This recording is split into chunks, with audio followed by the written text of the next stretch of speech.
Hello, hello! My name is Callista, and welcome back to Pillars of Eternity. In the last episode, we completely explored Stalwart, which means we are good to make a start on some quests. However, before I do that, we have two new members of the party. I want to talk to them. I want to get to know them. And in fact, it's been a while since we spoke to anyone, so I think today is just going to be a bit of a talking episode. Now, I am going to level up both Zahua and Maneha. I'm still not sure how to pronounce this lass's name. Yeah, I am going to level them up. As always, I'm going to cut through, but I'm going to show you what I did. So, be right back with you.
Okie doke, and that is Zahua and Maneha both sorted. I've also sorted out their AI scripts. Now, who do we want to speak to first? I mean, it's been a while since we've spoken to Adia. I've been asking myself, if I was a murderous secret society in the Deerwood, what would I do? But none of my ideas are very good. Well, that is a relief to hear, Adia. If you did have good ideas, I would be concerned. We'll just check if anything new has rocked up. I want to ask something about you. If you're sure. Oh. Okay. Tell me about your brother. Woden was, about everything you'd want your firstborn son to be. Dutiful, honest, put thought into everything he did. A real pain in my ass. Made me look bad about every way he could. It wasn't something he tried to do, but of course that just makes it worse. Not that he didn't get into trouble himself. He was just better about feeling guilty after. But we used to have this farmer near us, Hereward. Couldn't stop talking about how well he cared for his chickens. How their feathers were the whitest in town. Convinced the butcher to pay him double what the other farmers got. Me and Woden got tired of hearing it. I was maybe 11, 12 at the time. We borrowed about 6 different dyes from the dyer one night. Dyed Hereward's chickens every color but white. Adia grins widely at something remembered. Next morning, the butcher comes knocking, asking for 6 of his whitest chickens. We were feeling great, up until Hereward saw what we'd done. He just got on his knees and cried right there. All those colorful chickens around him, not knowing what to make of it. Oh, that is... I mean, considering this is a world with magic and where gods actively intervene, if this fellow were a particularly pious man, then yeah, he might think, oh shit, this is some kind of sign from the gods. This is some kind of sign, I'm cursed, my chickens are blue. Oh, like that could be quite distressing. Obviously, if this took place in our world, you know, you'd be, oh, someone's playing a prank. Someone's playing all silly buggers. But yeah, that is a thought. I thought it served him right, but I could tell Woden had other thoughts. Sure enough, the next day, every one of those chickens had been scrubbed down. They weren't white, mind you, but Woden sure tried. Never said a word to me about it, but I knew. That was Woden. My parents, they always let us be who we were. Never told me to be more like him or anything like that. Which was good, because I was never gonna. That's good. So I'm an only child, so I can't really... I don't have any, like, first-hand experience of this. I can empathize a little, because how do I put this? I'm an only child. I wasn't my parents' favourite. I was an only child, though. I am an only child. But I most certainly was not my parents' favourite. For a long time, that was like my childhood best friend was my parents' favourite. And then when we kind of drifted apart, it became the cat, you know? You know, my parents were very much like, oh, why can't you be more like your friend? She's so intelligent. She's so smart. Like, why can't you be more like her? Blah, blah, blah, blah, blah. She's so obedient and this, that, and t'other. And it did hurt. It did hurt. Because she was so clever. She was so good with her schoolwork. She, like, all A's. I don't think she ever scored anything beneath an A. She was so academically intelligent. And I'm not. I have more creative intelligence. Like, I'm not classically intelligent, and I know damn well I'm never gonna be. It's just beyond my capabilities. And so to have that constant, like, oh, why can't you be more intelligent? Why can't you be more intelligent? Like, you're asking me to, like, you might as well, oh, why can't you move the moon? Why can't you walk up to the moon and move it? Like, you're asking me to do the impossible. And it hurt. It's not pleasant. So, like, it is good that his parents realised, they're never gonna be, like, Adir is never gonna be like Woden. So we might as well just encourage him to be as Adir as he possibly can be. We can encourage him to be the best that he can be, rather than, oh, why can't you be more like your brother? Why can't you be more like your brother? So good job on Adir's parents for that.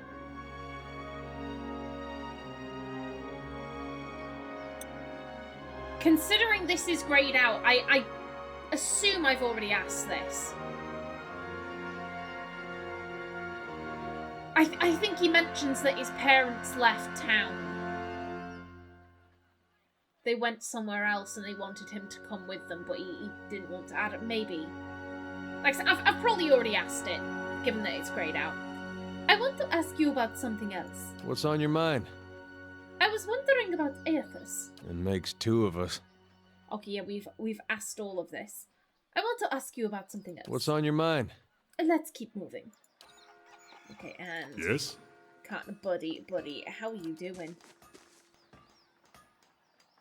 Looks like there's a clear sky over Heritage Hill. I hope the district can recover. There's a lot of history there. Even more so now that you've saved it. Maybe they'll give you a plaque. Actually, this really might do a little something for your reputation. It can't hurt to be known for ending a curse. Okay. Yeah, and I get... Actually, let's go through. How are you holding up? All's well and clear skies ahead. Tell me about yourself. Okay, we've asked all of these. Tell me about Rawatai. Okay, we've asked all of these. I feel the need to double check. You're being hunted by the Luden Key. We've got all of that. And do you know anything about this place? We are, as they say, off the map. Off my map, at least. I have no idea where we are. Isn't it exciting? But let's be on our way. Okay. Ready, Watcher. Sagani, what's on your mind? I want to know about your homeland. Okay. Yep, we must have asked all of this. What do you do back in Nasitak? Okay. Ah, feck. I'm here. No, you don't. Tell me about Itumak. Okay. You have a family back in your village. Yeah, we've asked all of these. I'm curious about your search for Persok. Okay, no, we've asked all of these as well. That's all I wanted to know. What are your thoughts on my search? She frowns. Helps to know what you're hunting. You've got a lot of tracks to follow, but where they'll lead is anyone's guess. Let's move on. Okay, now then. Zahua is you ready. two. Indeed. My thoughts wander often to the lost builders of this fortress we seek. They were erased from the world.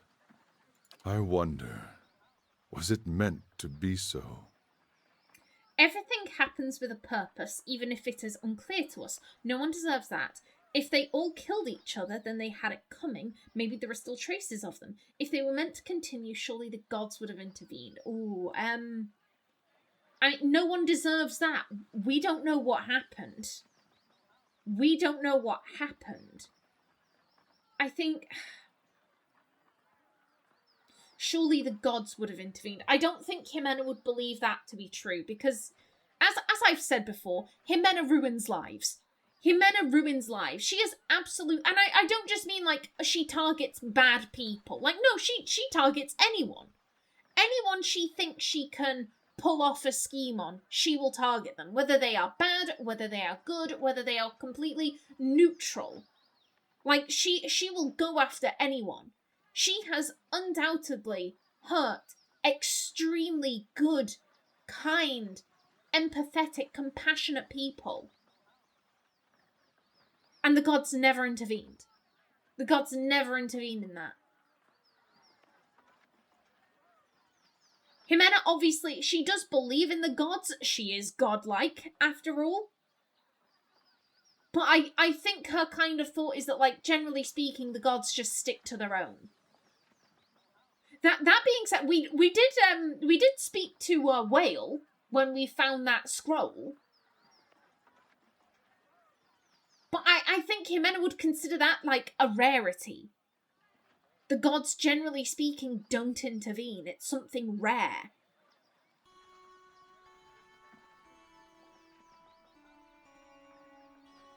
Everything happens with a purpose. And again, I don't think Ximena would believe that. Some things are just blind chaos.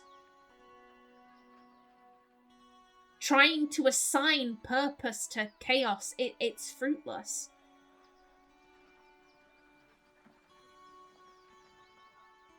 I'm drawn to number 4 because we don't know what happened up there.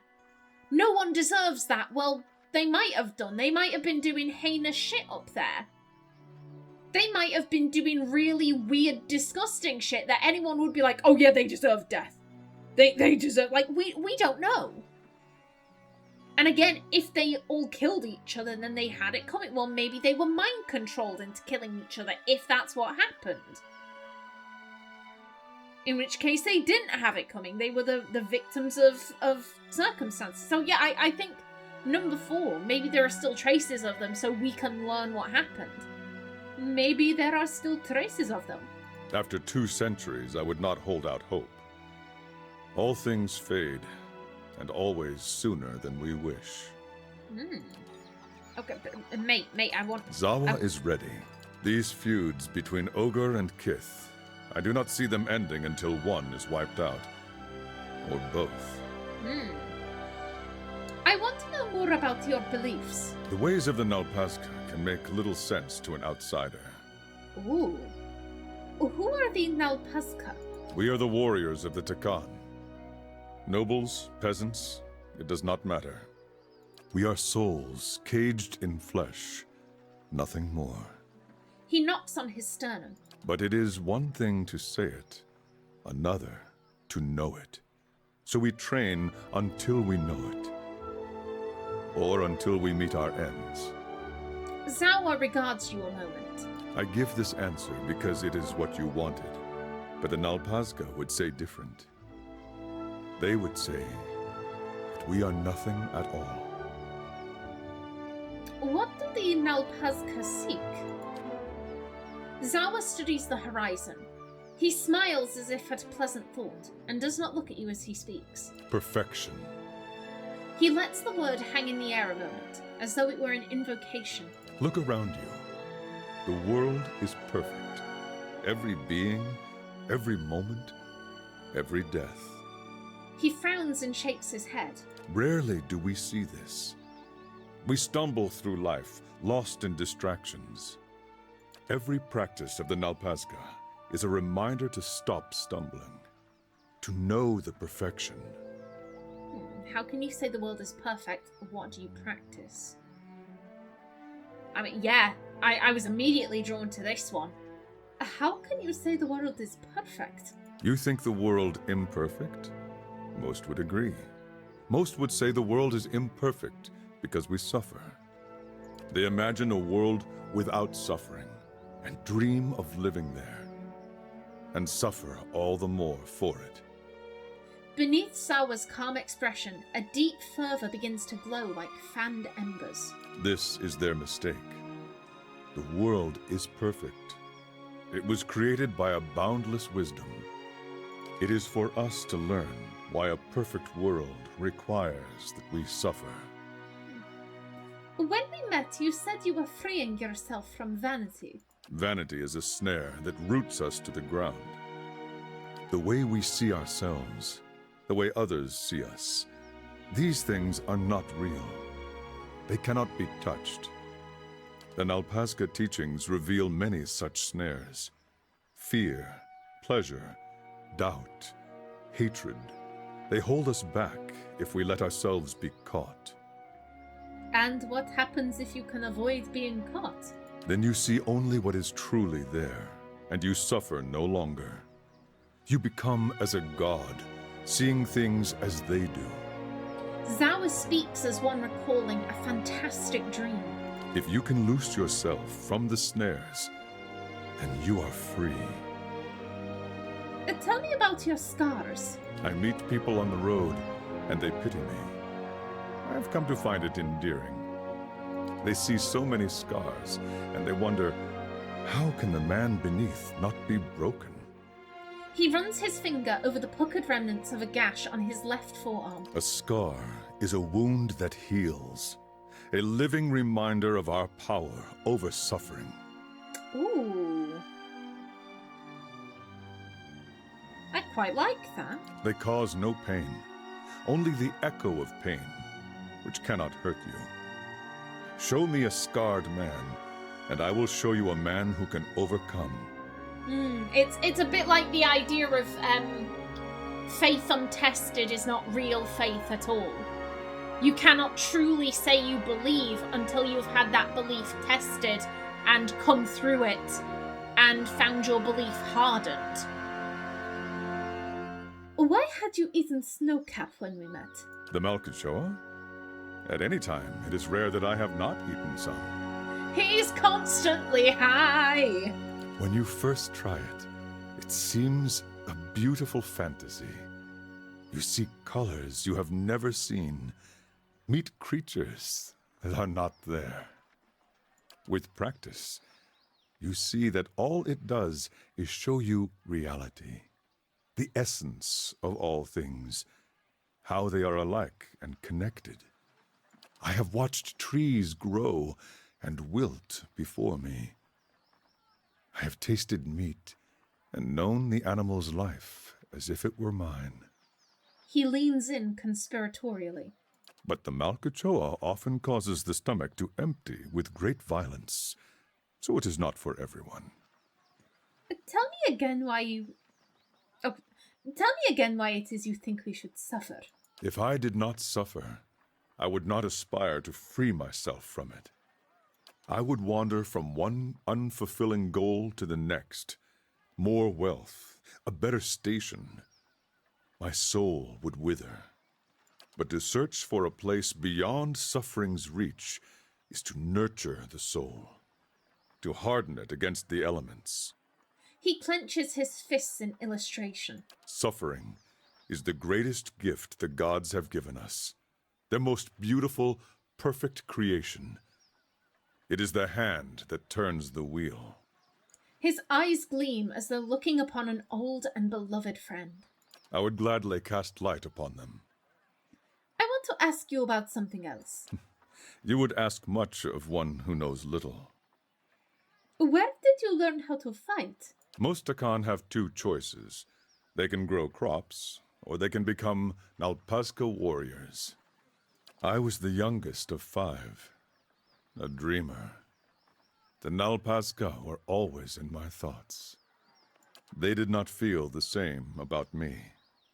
3 times I tried to join their ranks. 3 times I was refused.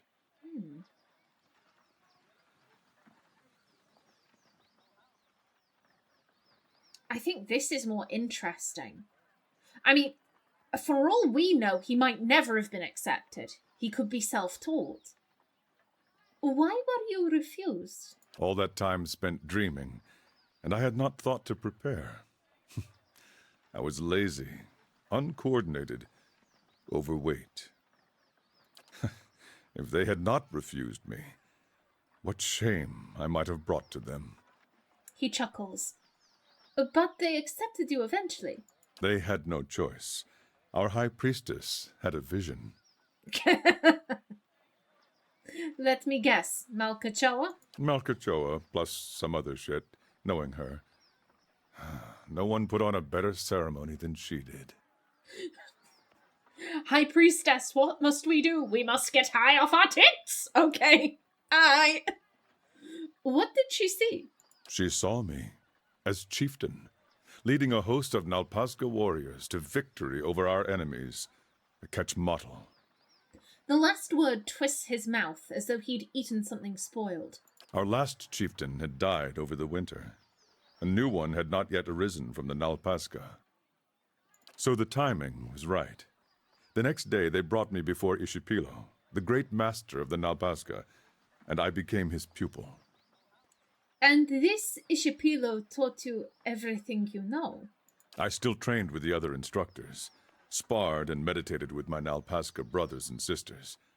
I learned from all of them. But learning from Ishipilo was a chieftain's privilege. He knew the secrets that could grant mastery over reality, invincibility in combat. When a Nalpazka was deemed a worthy successor to a chieftain, greater than all his peers, Ishipilo would take him in, prepare him for the future. I would not be as I am now without his lessons. You said your teacher knew how to master reality. Did you learn his secrets?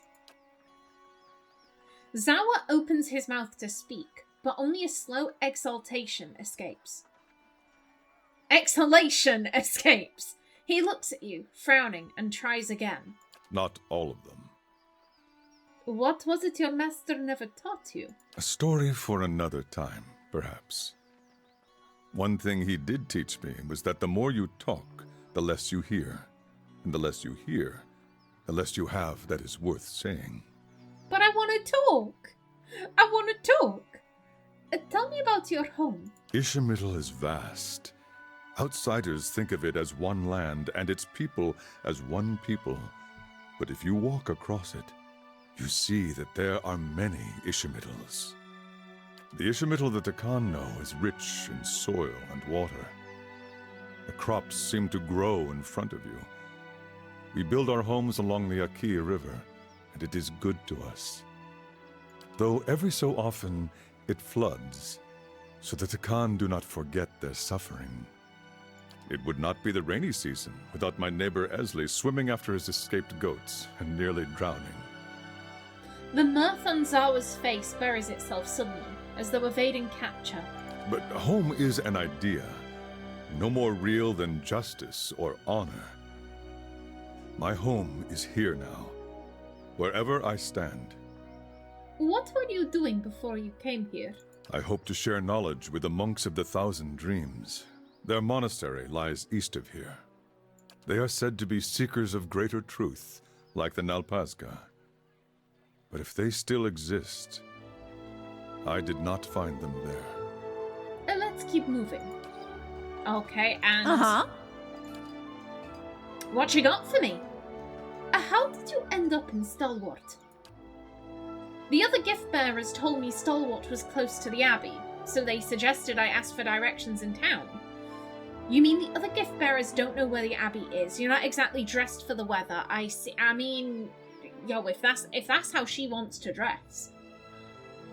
You mean the other gift bearers don't know where the Abbey is? Like I said, it's one of Andra's most ancient temples, and her followers aren't really known for their records keeping. I mean, she is wearing like almost like a chainmail bikini. Slightly more covering than that, but...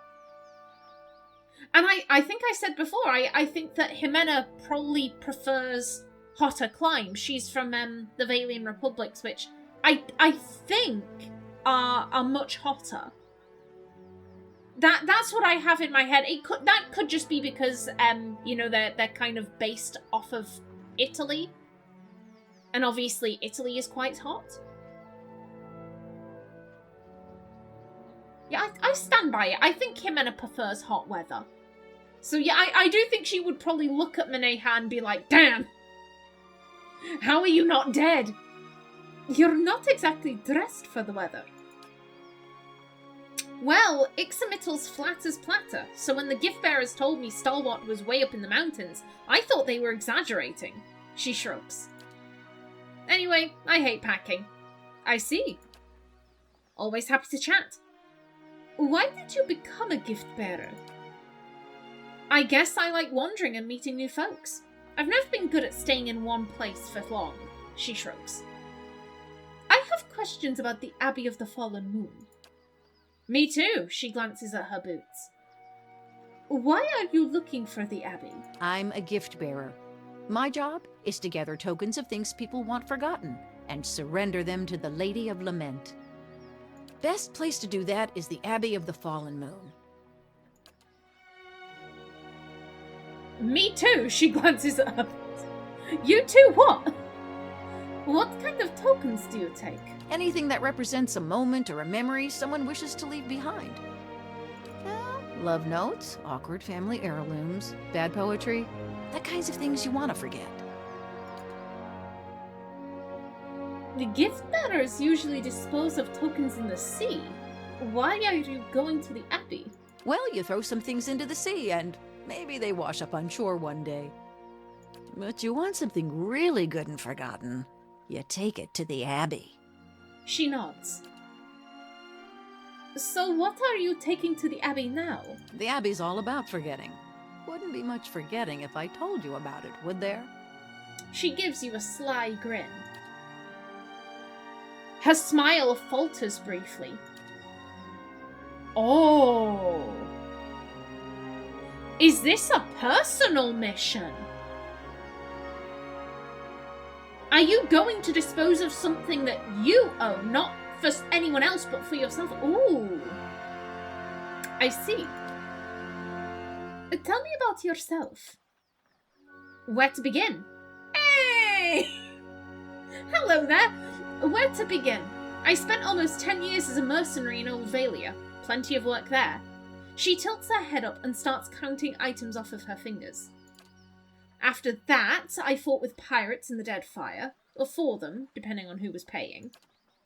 Did a short stint in the White That Wends, then roamed around the Living Lands, and finally joined the gift bearers in Ixamital. And here I am, she grins. Ooh, okay. Actually, I was asking where you came from before... Let's try that again. Actually, I was asking where you came from before your adventures. Not much to tell. She waves her hand and looks away quickly. Grew up in Rawatai, left when I was still pretty young, and haven't been back since. Why not? Oh, you know, spent almost 20 years there. Change of scenery is good, right? She gives you a breezy smile, but it looks forced. I see. Better to look forward than back. That's what I always say. Why so much travel? It's coming into play. I like that. I could ask you the same. Guess staying in one place never much suited me. And you gave up soldiering, piracy, and adventuring to join Ondra's gift bearers? She laughs. Still plenty of adventures, just different circumstances. I have questions about some of the lands you visited. I'm always up for war stories. Ooh, okay. What do you mean, what was old Valia like? We're from there. I mean, you know, Ximena was obviously born there, so she's probably coming at this like... She's probably coming at it from a, oh, what was it like for a foreigner? What was old Valia like? Grand. A skirmish every day and a feast at another comte or Marcheso's keep every night. Those were good, carefree days. Tell me about the Deadfire Archipelago. Dangerous. You got pirates and sea monsters, and don't even get me started on the merchants. I had a good run there, but I got tired of trying to keep track of who had a knife pointed at my back. What were your experiences in the White Plains? Short. That place is too cold for anything but leaving. I'm curious about the living lands. She laughs. Most folk are. Even after 10 years there, feels like I just saw the edges of the place. You can start the day in a desert and find yourself in the middle of the jungle by nightfall. Everything there is just a little wilder. Goes for the folk as well as the creatures. Part of me misses it still, but you wake up every day knowing it might be your last. I stayed lucky longer than anyone has a right to expect. Correct me if I'm wrong, isn't this where, what's it called? Avowed? You know, obviously you have Pillars of Eternity 1, Pillars of Eternity 2, and then the game that released recently, I swear it's something like Avowed. Because it sounds like Unavowed, which is a game by Wadja Games, and is completely separate. Does that game take place in the Living Lands? That's what I've heard, at least. That's all I wanted to know. Something else on your mind? Apparently not. That's all for now. Okay, but still, that... Perfect timing! Perfect timing on that, because my timer is just about to go off in the next episode. Well, let's see. I feel... Where is... Yeah, I feel like we have to do this. This guy poked himself in the eye, and it flips my stomach. It completely turns my stomach. So I think in the next episode we'll go to the Russet Wood and maybe see if we can help out Rayfald. But until then, please remember to like if you enjoyed, leave a comment below, and if you wanted to subscribe, it would be very much appreciated. A special thanks to my channel members, such as SM2K, Christopher K. Davies, CGG, and Kevin Bicknell. I've been Callista. Thanks for watching, and see you in the next episode.